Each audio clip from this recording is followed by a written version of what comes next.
A Navy SEAL crossed off every name on his kill list. Chris hunted them all down, one by one. Now he watched the last target's car. The boss's bodyguards were closing in. The bodyguards moved to evacuate the boss, but Chris triggered the device. The precision blast was perfectly timed. Shrapnel tore half the boss's face off. As the bodyguards tried to escape with Steve, Chris threw a smoke grenade. He used the cover to gun down all the bodyguards around Steve. Cornered, Steve begged for his life in terror. But Chris wasn't letting the man who killed his family walk away. After killing Steve, Chris jumped in a pickup and drove off. Chris was dodging the cops because he discovered something.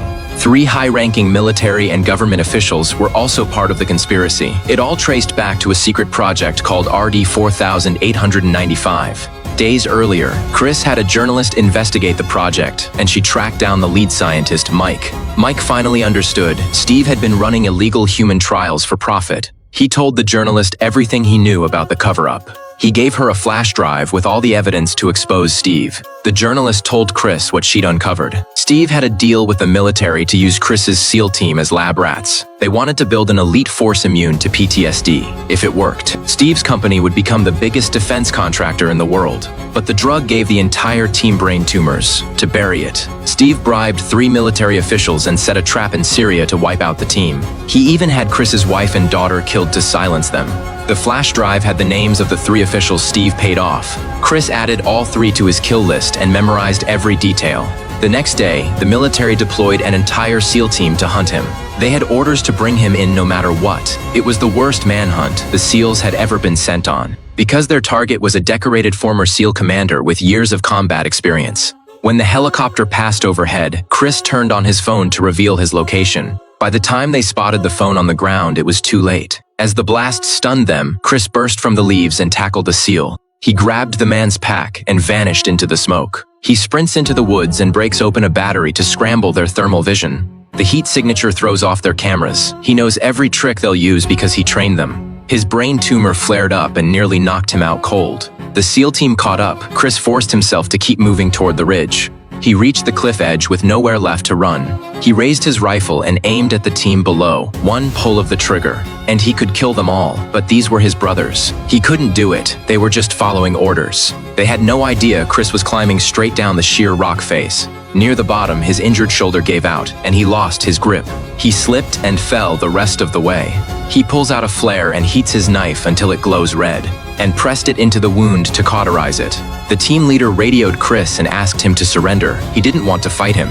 With his location blown, Chris is on the run again, and it doesn't take long. A drone locks onto him. He shoots it down immediately, but the damage is done. His position is compromised. Chris decides it is time to hit back hard. He digs into the soft dirt and plants every brick of C4 along the ridge. He rigs a detonator just as the SEAL team closes in on him.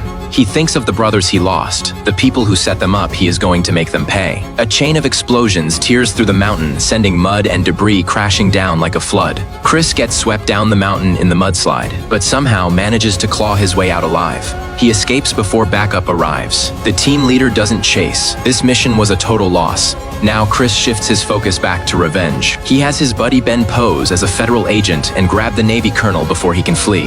Ben ties the colonel's family up on a beach. Chris wants him to feel what it is like to lose someone. But Chris doesn't hurt them. Instead, he uses them as leverage to force the colonel to do one big job: follow orders, and his wife and kids walk free. The colonel walks into the admiral's office and hands him a phone before he can react. Chris is on the other end. The admiral doesn't take the threat seriously at first. Then he sees the colonel is strapped with explosives. Too late. Chris hangs up. The bomb goes off. 2 down. Next, Chris tracks down the SEAL instructor who trained him, a guy named Black. Chris goes straight for him, but Black isn't some easy target. Black trained Chris himself. Within seconds, he has Chris pinned on the ground. But Chris has fought too many wars to stay down. He locks Black's neck with his legs. He grabs his arm and snaps it, then pulls out a prepared syringe. Black, exhausted and betrayed, drowns in the same training drill he used on his recruits for years. Chris isn't done yet. He digs deeper and finds out the Secretary of State authorized the whole RD 4895 program.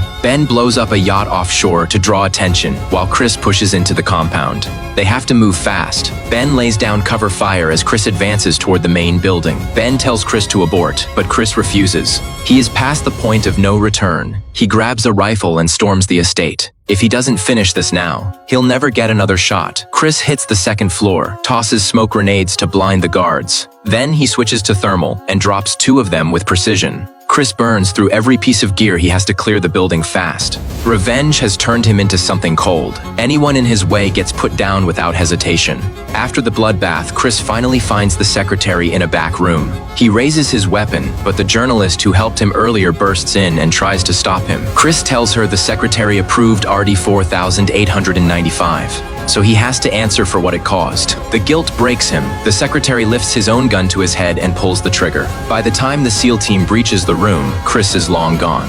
It should be over. But then, while his best friend Ben is out on his boat, Chris quietly climbs aboard. Because after tracing every lead, Chris discovered that Ben, his closest brother, was the final name on the list all along. Ben was CIA. Years ago, he took money and helped set up the ambush in Syria that killed Chris's entire team. Ben never spent the blood money. He even helped Chris hunt everyone else down, but he never expected forgiveness. He knows what is coming. He is ready for it. A gunshot rings out. The camera cuts away before we see if the bullet hit. Chris's revenge is finally over. He takes his daughter's drawing with the list and throws it into the ocean.